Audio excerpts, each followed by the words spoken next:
Welcome back to the Deep 404. Today, I want to talk a little bit about a Russian Ministry of Defense report. The Russian MOD has released a report where they confirm 2 Ukrainian ATACMS attacks conducted on Russia in the Kursk region. They speak of a total of 13 of the ATACMS missiles being fired. Of those 13, the Russian Ministry of Defense says that 3 struck their intended targets. The other 10 were intercepted and shot down by a combination of Pantzir and S-400 systems. One of the targets was an S-400 system, and it reportedly was hit with the radar component, being damaged.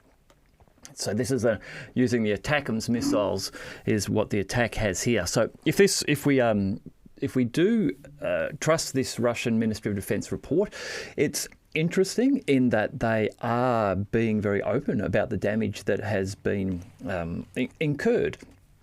Generally, both sides, the Ukrainians certainly and the Russians, won't provide any information about the successful attack by the opposition in this case. I think because the Russians are wanting to make it very clear that this use of ATACMS is not going to be accepted by them.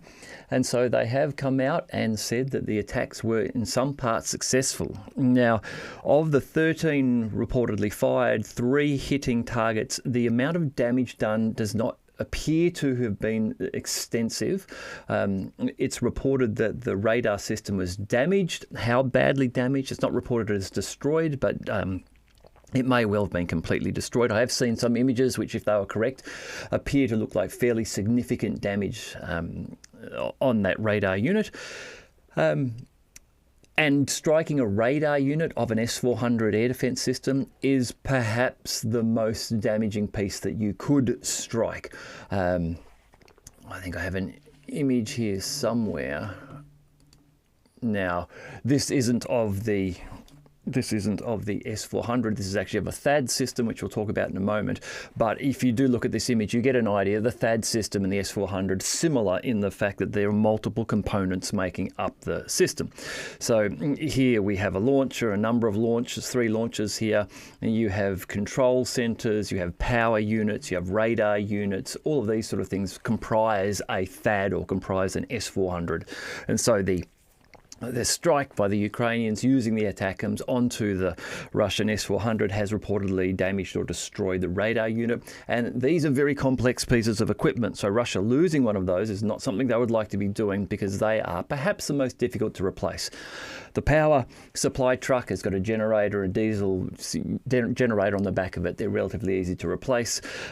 Even the launchers, to some extent, are probably much easier to replace than the radar unit. So some success there. However, of the 13 launched, 10 being shot down, that's a 23% success rate, it seems. 3 out of that 13, so about 23%, less than a quarter successful.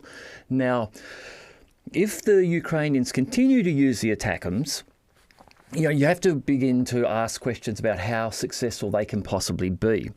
The manufacturer of the ATACMS suggests that a total of 3,700 were made, and production stopped in 2007. So that's getting close to 20 years ago production stopped, 18 years ago.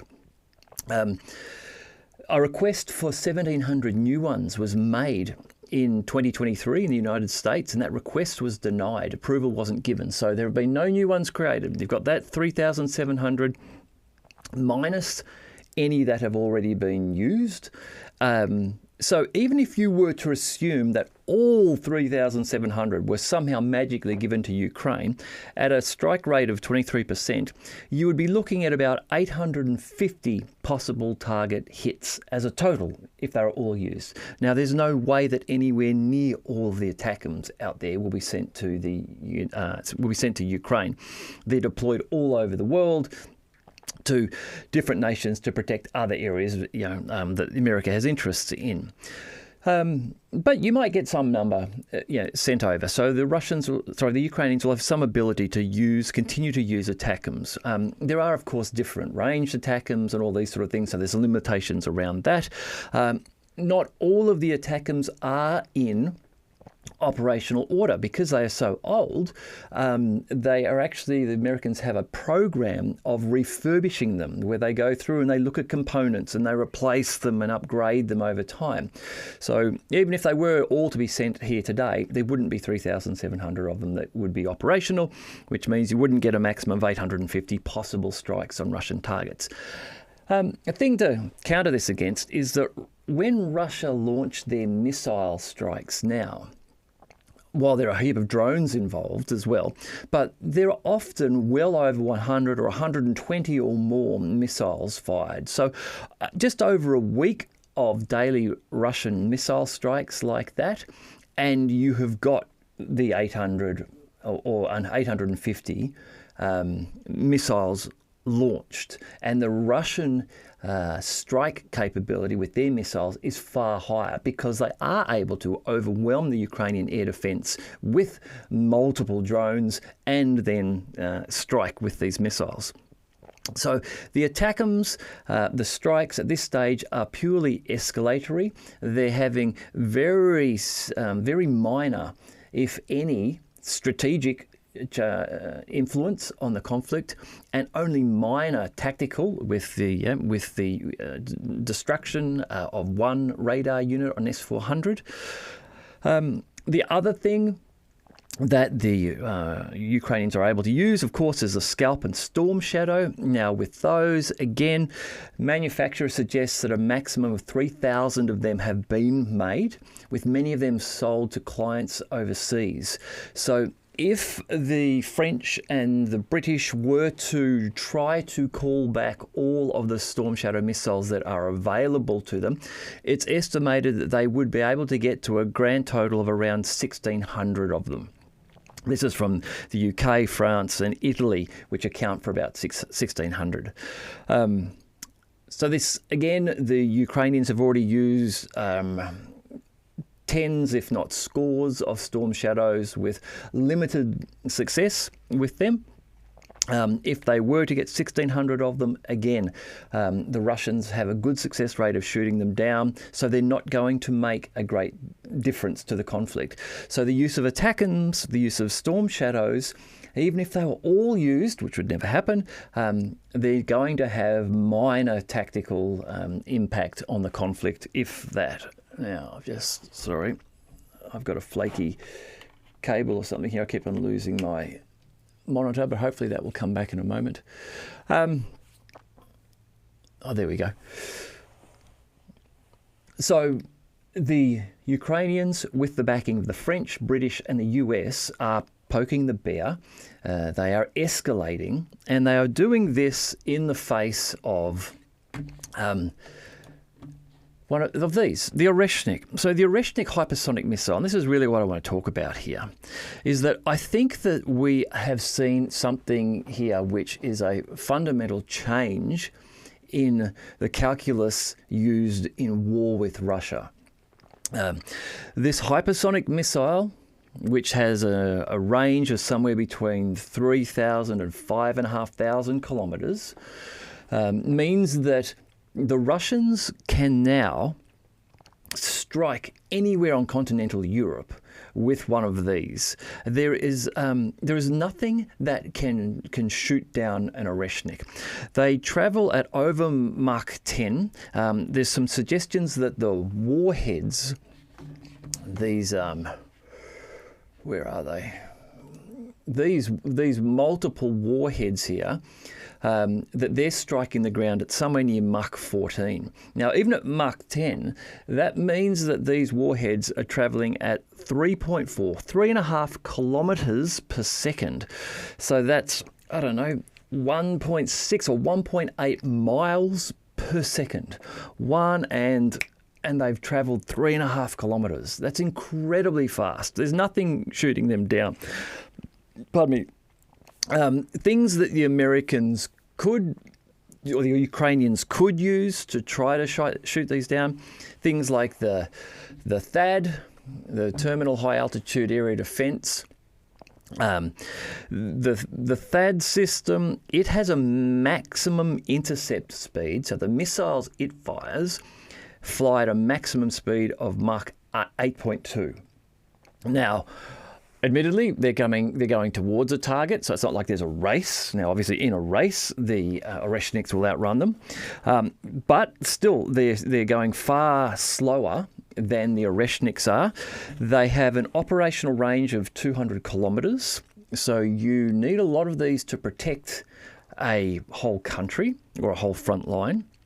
They have some challenges in terms of trying to hit the Oreshnik. They are a hit-to-kill missile, so they actually have to collide with the missile.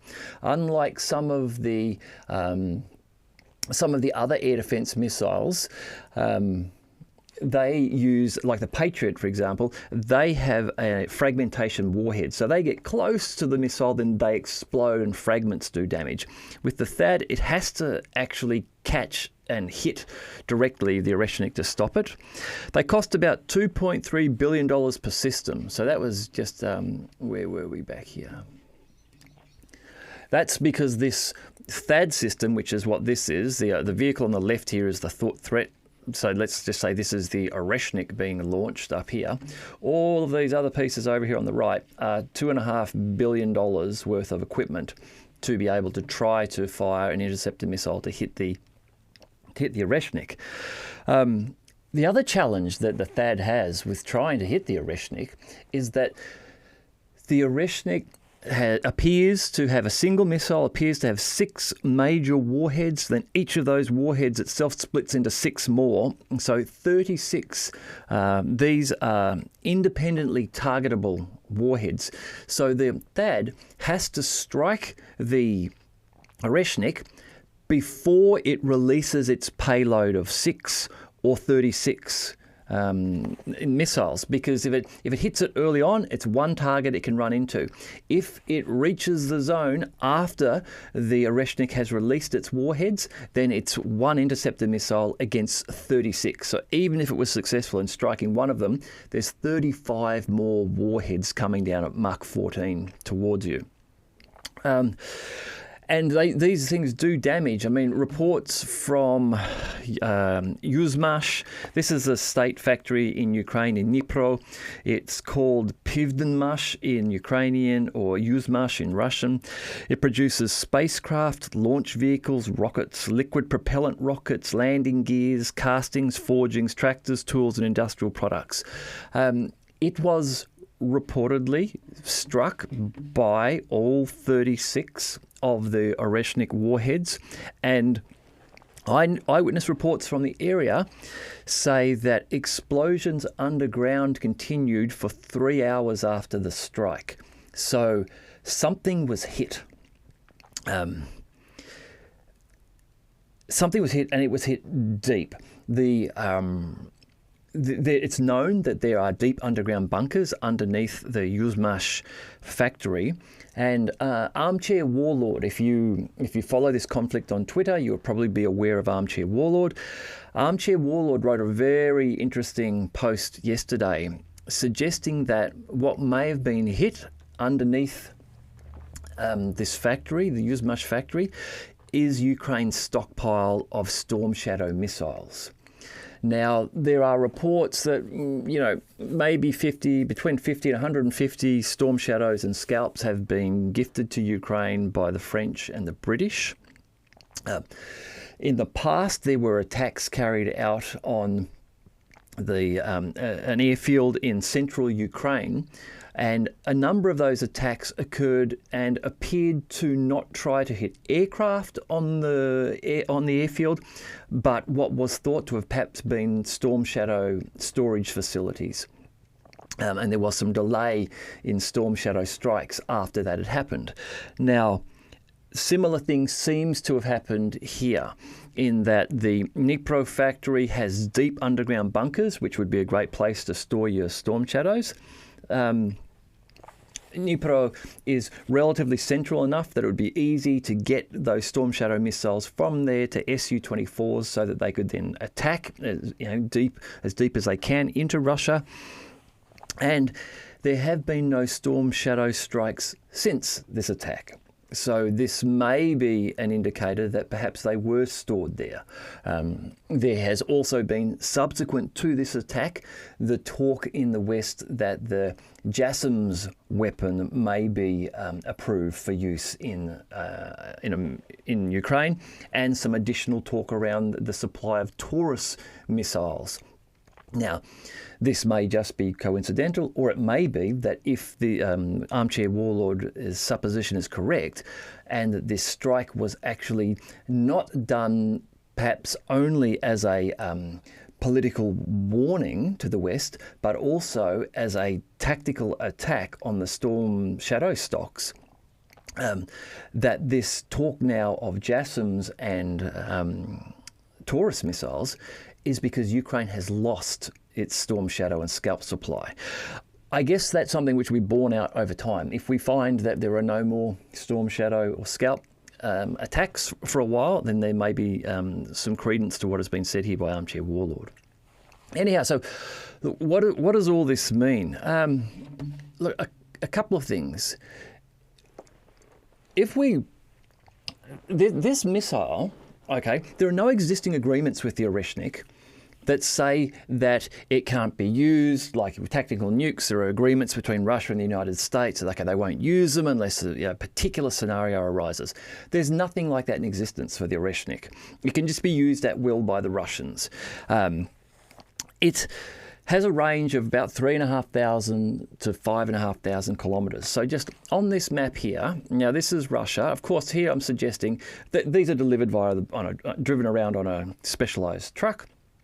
But if you were to go to the very far east of Russia and attempt to launch them, then once you get to about 5,500 kilometres, you're running along this line here. So that's all the way down to, California, all the way through the mid and northern United States. All of Canada is covered.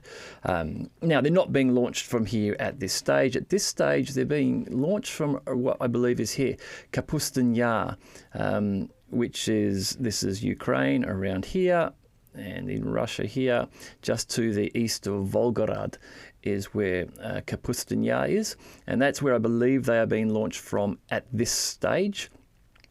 So obviously that won't be reaching into the United States, but this does reach through all of your Western Europe, all those nations there. So there's no agreements to stop them being used.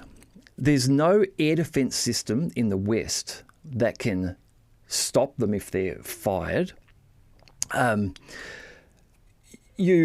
Let's just say that the Russians wanted to take out, for example, Germany's Ramstein base. They wanted to take out the air base. Now, they could do that with a single tactical nuke, but if they did that, they'd be breaking a whole heap of international agreements. They would then be starting World War III. They would be expecting to have tactical nukes fired back at them. So that's not going to happen. But now, the Russians, with a single missile, would have the ability to land 36 high-impact, high-explosive warheads on the Ramstein airbase.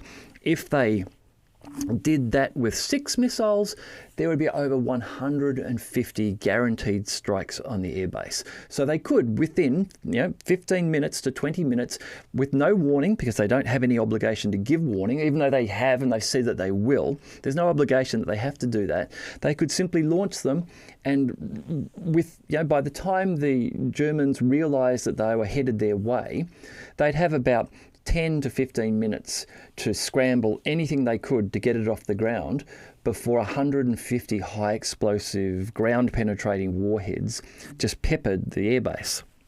Now, I'm not saying this is what is going to happen, but this level of sort of pinprick accuracy with a weapon that can't be stopped and can reach the deepest bunkers now has to factor into any Western calculus about this war with Russia. Prior to this being used and being proven, like I say, an attack on something like Ramstein wasn't a real reality. Russia would fire a whole heap of missiles, a lot of them would get shot down. Unlikely that they would do it. But now the West have to consider that the Russians could do this.